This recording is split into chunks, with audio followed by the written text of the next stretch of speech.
Hi, this is one of my favorite segments of the show where I get to introduce you to a colleague or another designer. And the idea here is to at least get you thinking about maybe working with a professional designer. Not every project needs it. There's plenty of DIY stuff out there, projects where you're just swapping out a few plants. But if you're looking at something major, it might be useful to have at least a few hours of a professional's help. And for that, I'm turning to a colleague of mine, somebody I've known, God, for years. Want to introduce you to Billy Goodnick. Hey, Billy, thanks for having me on the show. Really been looking forward to an opportunity to show off my work.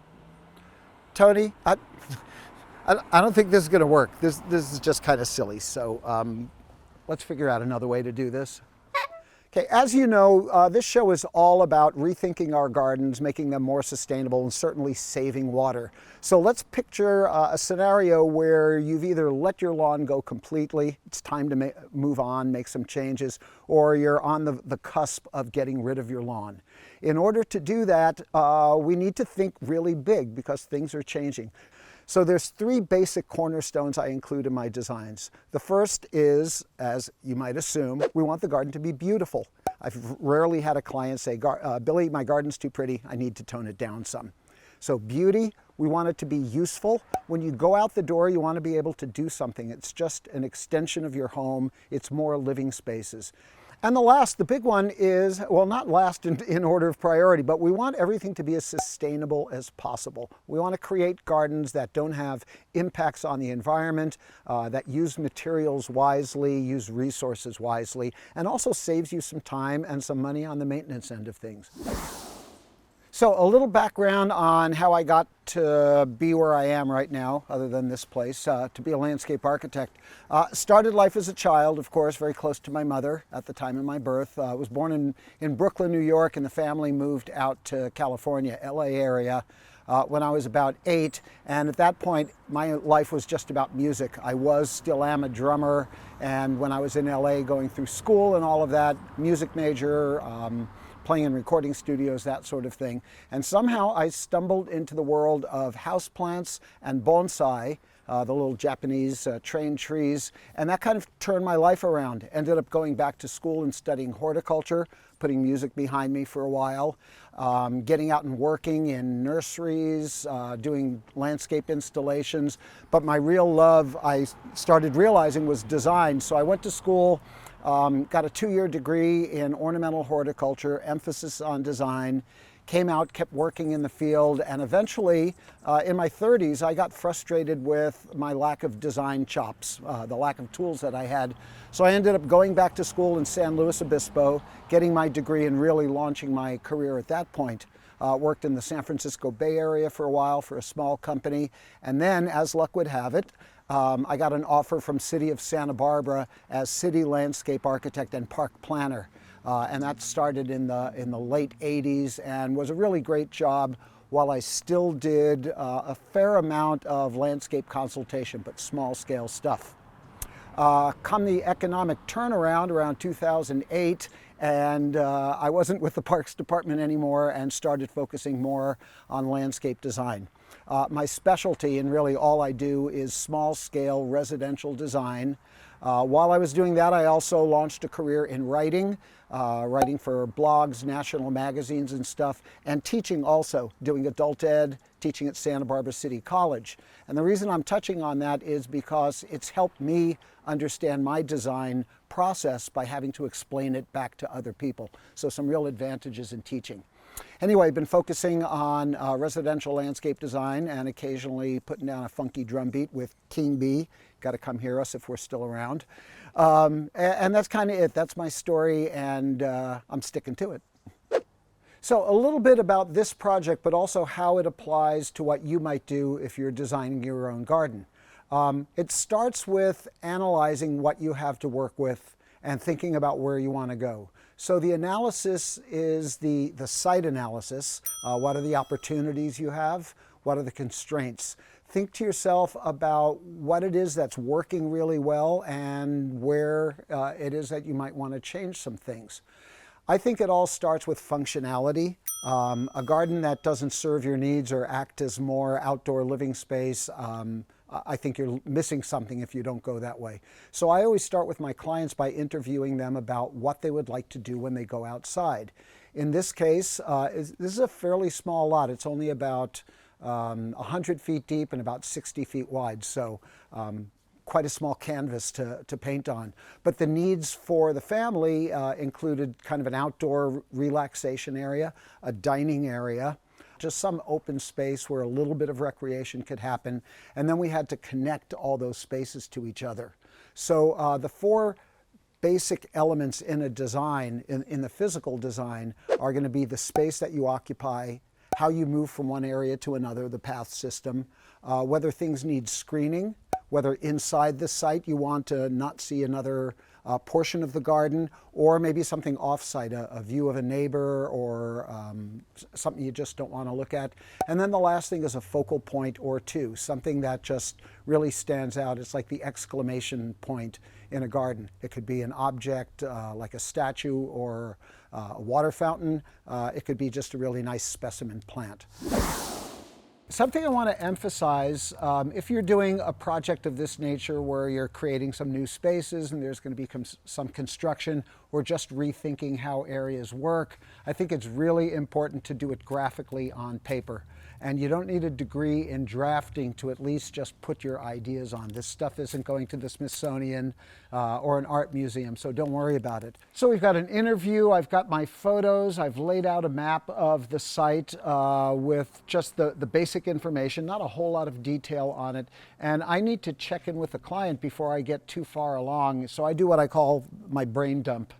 Some designers call it a conceptual design.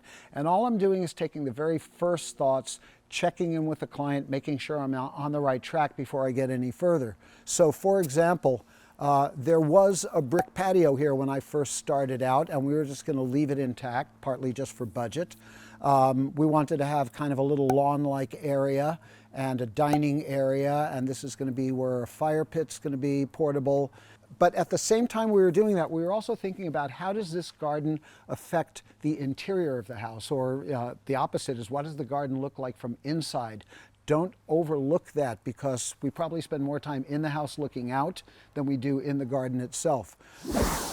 So the heart of the project, just for family living and entertaining, is this little conversation area. We've got a love seat for 3 people or so, and a couple of extra chairs, fire pit. I've got some views back to the mountain, and I can see the rest of the garden from here.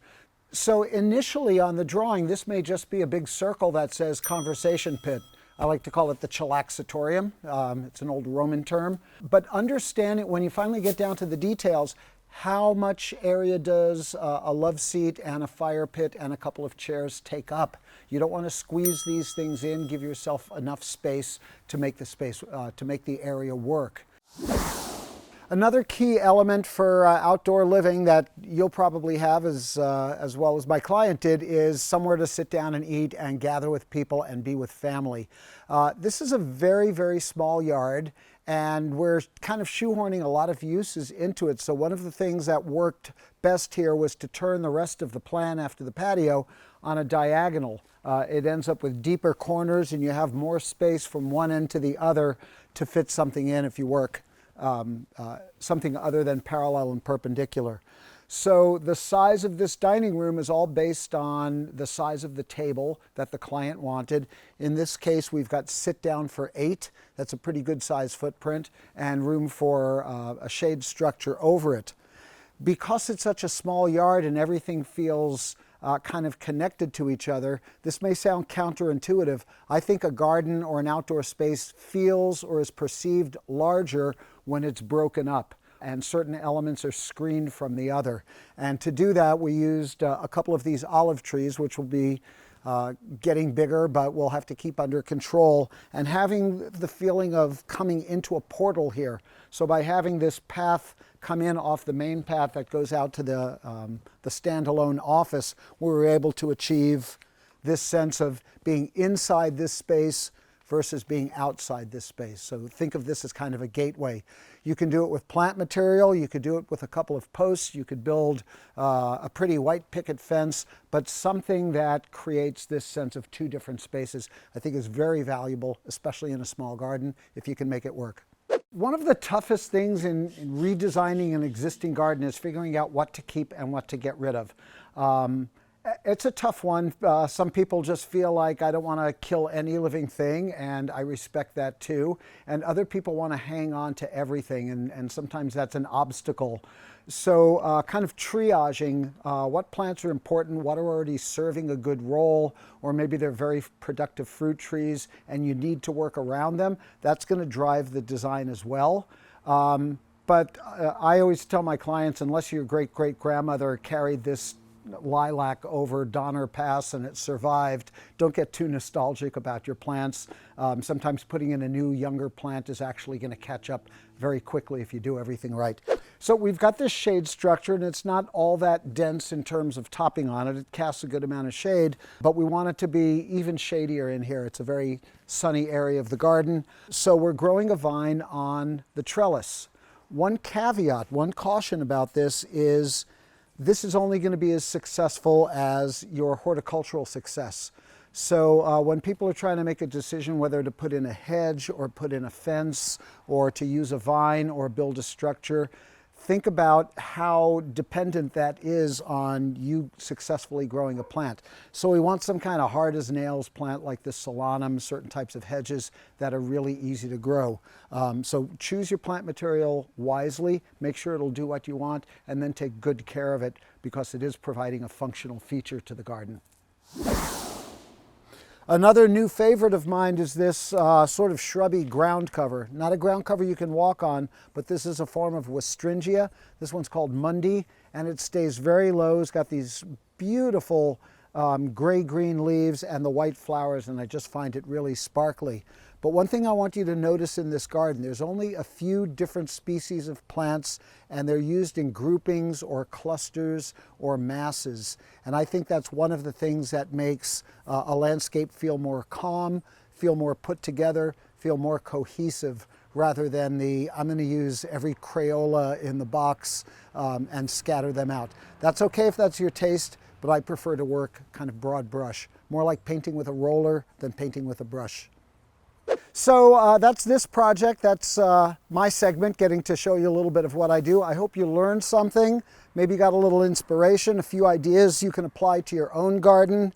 If you need to reach me, you can visit my website, billygoodnick.com, see some of my other work, and if you want to get in touch, there's some contact information there. That's it for this segment. Thanks for being here. Oh, wait a minute, I almost forgot. So rude of me, I almost forgot. I just want to thank me for having me on the show. It's really been a pleasure. Stay tuned for the next segment. Here, you want to try this?